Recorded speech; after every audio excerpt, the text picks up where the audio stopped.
Once you have your emails built out, before we go into the workflow, you want to make sure that you know exactly what your SMS messages are going to say.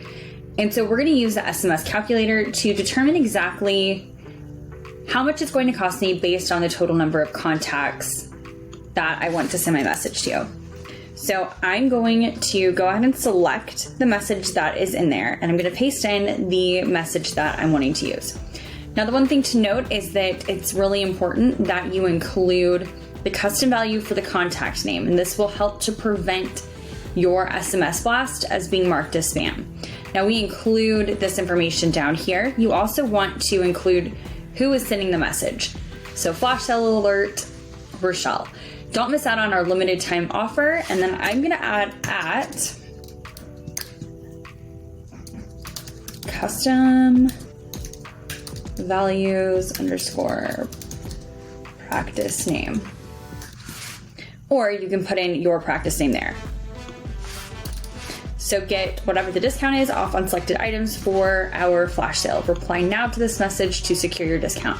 We always want to use reply now as our call to action because, again, we want for the communication to happen within ADvance Leads.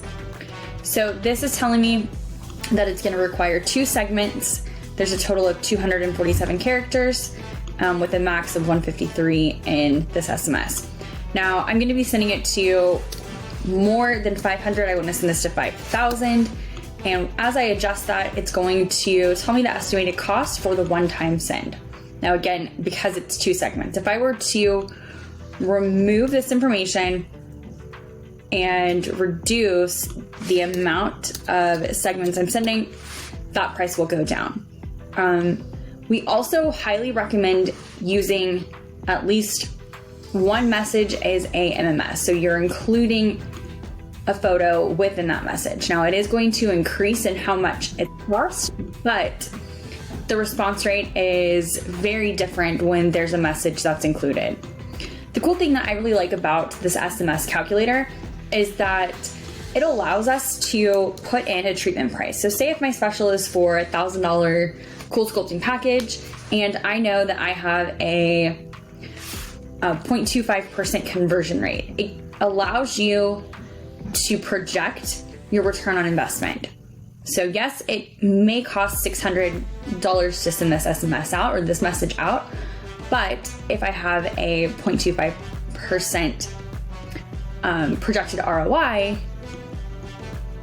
it lets me know an estimated amount of potential earnings there. So now that I have my message segmented exactly how I want it, I know that I'm going to include a picture in at least one of them, and I'm going to send to 5,000 contacts. I'm going to save this messaging in a Google Doc or somewhere where I can easily access it. And then that way, when we actually get into the workflow, it'll be easy for me to update those portions of the messages. So that will be our next video on how to create and update your workflow.